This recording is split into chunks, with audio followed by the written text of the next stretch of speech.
everyone and welcome to the Time to Cook Club Juniors and to your online class. So today we're going to be making jam jar cheesecakes and we're going to be making 4 of them. So hopefully if you're joining me today you have all of your ingredients weighed out, measured and ready to go, and also the equipment from the equipment list. So let's make a start. First thing you need to do is you need to take your sour cream out of the fridge to allow it to warm up a little bit to room temperature. So you just literally put it to one side while we prepare our jam jars. First thing you need to do is you need to go and ask your grown-up to heat the oven to gas mark 2 or 150 or 130 degrees if you're using a fan oven. So we want the oven to heat up in order for us to sterilise our jam jars that we'll be using today to make sure they're all sparkly and clean. Then what you need to do is you need to wash your jam jars really thoroughly in hot soapy water, okay, before rinsing them in clean water. So grown-ups, the next job is definitely yours to do because ovens get very hot and so can be very dangerous. We don't want any burnt hands or fingers today. So grown-ups, once you've taken the labels off your jam jars and you've washed them in hot water and washed all the soap suds off too, then you need to very carefully lay the jam jars on their sides in your oven, okay? Then you need to turn the oven right down low, okay? And keep the jam jars in there for another 5 minutes before carefully removing the jam jars, remembering that they'll be hot, okay? And leaving them to cool down slowly outside of the oven, okay? And then you'll know that your jam jars are squeaky clean and perfect to use to pop your cheesecakes in. So once you've prepared your jam jars and you've left them to cool, then we can get going with the buttery biscuit base for our cheesecake. So hopefully you've got a Ziploc freezer bag and you're going to pop your digestive biscuits into your Ziploc freezer bag. Now, I actually don't have a Ziploc freezer bag, so I'm going to be popping them straight into a mixing bowl, okay? But it's a lot easier to do this in a freezer bag because then you don't get crumbs everywhere, okay? So we're using 8 digestive biscuits today. And with our rolling pin, we're just going to bash the digestive biscuits until they resemble breadcrumbs. So if you have a freezer bag, then you must make sure that your freezer bag is zipped up tight, okay? Because we don't want the crumbs to go everywhere when we start bashing the biscuits with our rolling pin. And we're going to use the end of our rolling pin to bash the biscuits. We're also going to roll the rolling pin over the top of the biscuits as well to really help us to get that lovely biscuit crumb texture. As I said, I don't have a freezer bag, so I'm just going to do mine in a bowl. Okay. As you can see, doing it in a bowl means that some of the biscuit crumbs do tend to come out, okay? So join me back here once you have bashed up your biscuits into a fine breadcrumb-like texture, and we can continue with our recipe back, guys. So hopefully by now you have bashed up your biscuits so that they resemble breadcrumbs. So now what you need to do is you need to weigh out your butter if you haven't already, and if it's quite hard you'll need to chop it into cubes, okay? Now my butter's been out for a little while so it's quite soft. You can place it into a microwavable bowl and pop it into the microwave with your grown-up's help to heat it until it's melted. It won't take long at all. Or you can ask your grown-up to help you to pop the cubes of butter into a small saucepan to pop onto a low heat on the hob. Keep stirring until the butter has melted, okay? So join me back here once you have melted your butter in whichever way you're going to do it, and we can continue together. Okay, welcome back, guys. So hopefully by now your butter has melted. So you need to pour your butter into the biscuit crumb mixture, okay? And then with a spoon you're going to stir the butter into the biscuit crumbs, okay, so that the biscuit crumbs are coated in butter.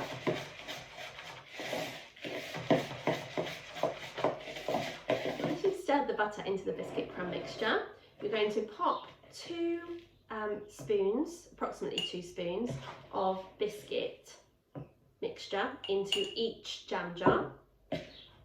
Okay, because hopefully by now your jam jars are all cool.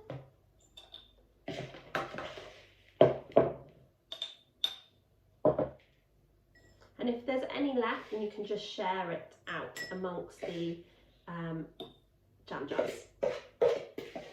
Then using using a teaspoon, you can just press down on the biscuit crumbs to kind of try and level them off.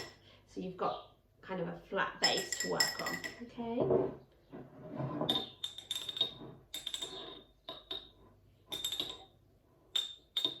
Like so.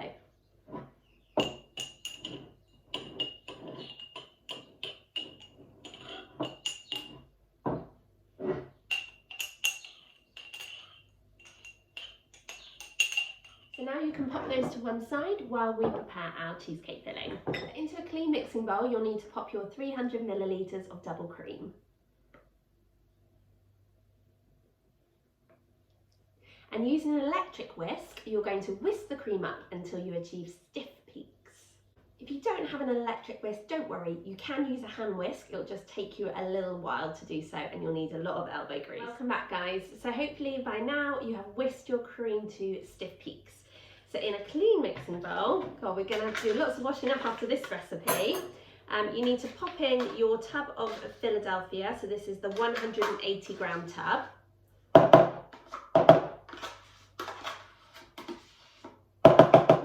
Add in your 3 tablespoons of sour cream. So that's 1, 2, 3. And your 50 grams of granulated sugar. And using your whisk, you're going to whisk those ingredients together. By now you have whisked up your Philadelphia cheese, your sour cream and your sugar together. So now you'll need your lemon, okay? You need to wash and dry your lemon first. And then using your grater, you're going to grate the zest of the lemon, which is basically like grating the skin of the lemon. So my grater has got a fine grate and also a larger grate, and I'm going to use the fine grate for this. So I've got a box grater, so I'm going to hold it really firmly with one hand before stroking the lemon down the grater. And if you look in the middle, you'll be able to see the zest coming out. Okay, so just keep turning your lemon around. You'll be able to see which bits of the lemon you've already grated because they'll be a white colour rather than the yellow. And please do be really, really careful because graters are like little knives really, and they can be very sharp and cut your hands. So just keep those lovely fingers well away from the blades of the grater. Okay, don't forget the top and bottom bit as well, like so. Okay, so you're going to place the zest of the lemon onto a plate because you're going to use this later as one of your toppings before cutting the lemon in half. Now remember the golden rules: whenever we chop, we always chop on a chopping board. We're always watching what we're doing at all times and we're keeping our hands and fingers well away from that blade. So I'm going to make a rainbow bridge over the top of my lemon before cutting down in the middle, okay? If you have any pips, then you can remove those now because we don't want those to end up in our cheesecake mixture. So we're going to put one half of the lemon on the plate with the lemon zest to use later, and we're going to squeeze the juice of the other half of the lemon to go in with the Philadelphia cheese mixture. Now, if you have a lemon juicer, this will be really, really easy. You just pop your lemon on top and then just twist it to give it a squeeze. If you don't have a lemon juicer, don't worry, you can just use a fork like me. So you're just going to pop your fork in and you're going to give it a twist to release the juice. And you're just going to keep doing that, okay? So popping the fork in different places in the lemon and then twisting, and you'll see all of the lovely lemon juice coming out like so. So once you've squeezed the juice of your lemon into your Philadelphia mix, you need to give it a whisk again just to combine that lemon juice. So once you've done that, it's now time for us to add in our double cream. But to do this, we're not going to stir the cream in, we're going to fold it in. So whenever we're folding, what we do with our spoon is we make the letter S and then we do a strike down like this, okay? We don't want to beat the cream in because we want it to be a nice thick mixture, okay? So we're going to spoon it in, the cream, into the Philadelphia mixture, and we're going to fold it in. So I'm going to do it a little bit at a time. So I'm going to make that letter S and then do that ninja chop down, okay? Remembering to scrape the sides of the bowl with my spoon to make sure that I'm mixing in all of those lovely ingredients together, okay? If you have a spatula, you might want to use it to make sure that you're getting out all of the mixture and not wasting any of that cream. but if you don't, you can just use a spoon like me.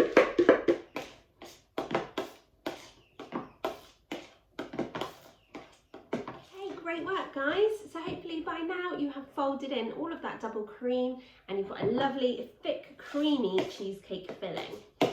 So now what you need to do is you need to spoon the mixture into your jam jars on top of your buttery biscuit base. So we're going to use the 2-spoon method to do this. We're literally going to scoop up some of the filling with 1 spoon and then use the other spoon to just gently ease it off, okay? And we're going to do that until we have filled up the jam jars with the cheesecake filling, okay? So if your jam jars have slightly smaller necks, then you might want to use a teaspoon or 2 teaspoons to do this, but you can always clean up the jam jars afterwards by just wiping some kitchen towel over the top if they've got a bit mucky, okay? So just keep going until you have used up all the filling and filled up your jam jars. But remember, you must leave room at the top for your toppings. Now you'll need to use a teaspoon as well, just to flatten down the mixture, because once you've done that, you'll see that you can fit extra in. Okay, so I'm kind of moving my teaspoon round in like circular motion to flatten it down so that I can fit some more in, okay? And then once you've done that, you can go back to filling up your jars again. So once you've filled up your jam jars, you might want to just pop some tinfoil over the top, and then you can pop them into the fridge to chill while you make your toppings. Okay, welcome back everyone. So my cheesecakes have been chilling out in the fridge and I'm now ready to prepare my toppings. Now I've chosen to top mine with lemon and mint, but on the recipe card you'll find suggestions for how to top them with strawberries, like a strawberry compote, and also a lovely chocolate and raspberry topping too. If you're going to do the lemon like me, what you'll need to do is you'll need to get the half a lemon that you reserved earlier along with the lemon zest, and you'll need to chop really thin slices, so you might need to help for a grown-up to do this. Remember our golden rules as well when we're chopping, that we're always watching what we're doing at all times to avoid cutting our fingers, okay? So you'll need to chop your lemon into 4 thin slices like so.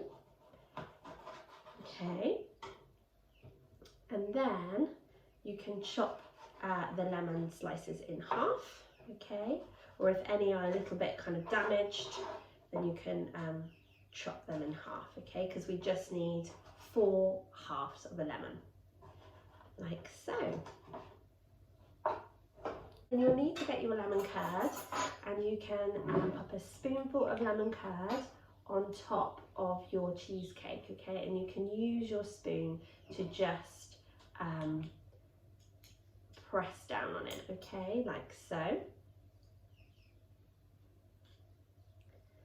And then what you can do is you can top with half a slice of lemon. You can kind of twist it if you like, okay. You can sprinkle over some of the lemon zest like so, and you can pop a couple of mint leaves on top too.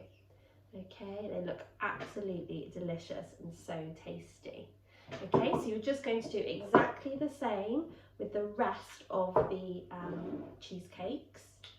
So we're going to spoon on some lemon curd for flattening it down, okay, like so. And then we're going to get our half a lemon and just twist it and pop it on top before sprinkling over the lemon zest, like so, and then popping on a couple of mint leaves. Okay, and just keep going until you have decorated all of your cheesecakes. And there we have our jam jar cheesecakes, and I'm sure you'll agree they look absolutely delicious. So thank you so much for joining me today to make your jam jar cheesecakes. I really hope you enjoyed joining in with me, but more importantly, I hope you enjoy eating them and sharing them with your family. So we'll be back with another delicious bake soon with our July menu, when we'll be having a staycation in the UK and sampling some of the amazing bakes around the country. Have a super rest of your week, and thanks again for joining me. Bye!